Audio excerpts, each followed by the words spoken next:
सिल्लोडचे अब्दुल सत्तार साहेब, भोकरदनचे रावसाहेब दानवे साहेब, असं लहान पोरासारखं तुम्ही भांडताय, जनतेला मूर्ख समजताय का? हे सिल्लोडचे अब्दुल सत्तार साहेब 35 वर्षापासून सत्तेत आहे. भोकरदनचे रावसाहेब दानवे साहेब 35 वर्षापासून सत्तेत आहे. असंच वारंवार लोकांना मूर्ख बनवून यांनी शेतकऱ्यांच्या टळूवरचं लोणी खाल्लंय. आता पोराला नगराध्यक्ष केलं, त्यांनी पोराला आमदार केलं, पोरीला आमदार केलं. स्वतःच्या घरात सत्ता कशी ठेवायची, स्वतःचे घर कसे भरून घ्यायचे, ह्या दोन नेत्याकडे बघून महाराष्ट्राच्या नेत्यांनी शिकायला पाहिजे. आणि भांडतात भामट्यासारखे. तिकडे त्या सिल्लोडच्या शेतकऱ्यासाठी आम्ही उपोषण केलं 8 दिवस. हा सत्तार साहेब तिथून ते लहान मुलाला कसं आपण गाडी घेऊन देतो एखादं खेळणं, तर लाल दिव्याची गाडी घेऊन रोज गल्लीतून 2-3 चक्रा मारायचं. त्या सिल्लोडमध्ये 2-4 चक्रा मारते. उपोषणाला भेट दिली नाही. आता तिकडे 2 दिवस झाले नारायण लोखंडे, विकास जाधव म्हणून रोजगार हमीच्या कामासाठी त्या ठिकाणी उपोषणाला बसलेले भोकरदनमध्ये.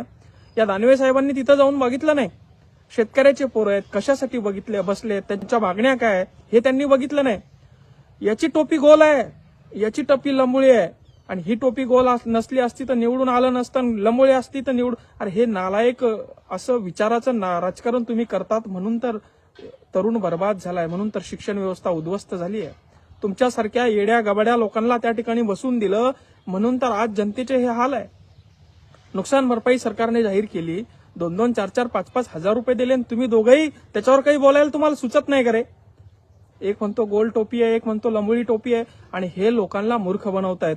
भोकरदनच्या, जालना जिल्ह्याच्या, सिल्लोडच्या जनतेला मूर्ख बनवून हिंदू आणि मुसलमानामध्ये भांडणं लावून यांच्या पोरांना आमदार कसं करायचं, यांच्या पोरांना नगराध्यक्ष कसं करायचं हे यांच्याकडनं शिकावं. म्हणून हे 2 लबाड चेहरे आहेत आणि दोन्ही जनतेला मूर्ख बनवून या ठिकाणी जनतेला गृहीत धरून राजकारण करत आहे. यांचं राजकारण संपण्यास आता जमा झालेलं आहे. जनता आता यांना ओळखायला लागलेली आहे. दुसरी गोष्ट, उपोषण या ठिकाणी भोकरदनला विकास जाधव आणि नारायण लोखंडे हे शेतकऱ्यांसाठी करताय.